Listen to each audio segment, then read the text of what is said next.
AIG en 2008, avant la crise financière, c'était le premier assureur mondial, donc vraiment une grosse société. Mais AIG en fait a développé, en plus de son activité d'assurance, une activité de produits financiers, de gestion d'actifs.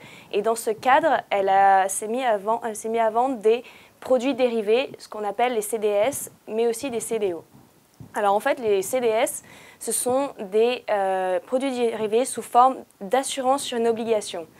Alors, quand quelqu'un émet une obligation, l'acheteur de cette obligation va aussi souscrire à ce CDS, ce qui va lui permettre de se couvrir en cas de défaut de paiement de l'émetteur de l'obligation.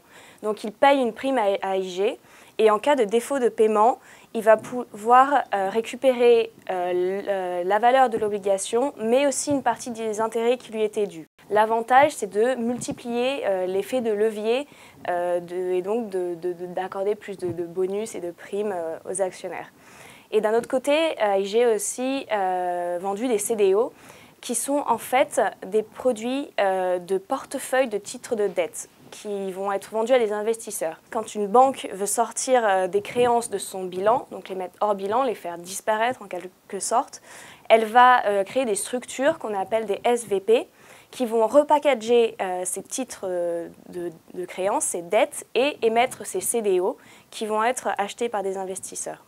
Le problème, c'est que AIG a mal évalué la possibilité de faillite immobilière, et donc quand le marché s'est retourné, la conjoncture s'est retournée, les gens n'ont plus pu faire face à leurs obligations, leurs crédits à taux variables.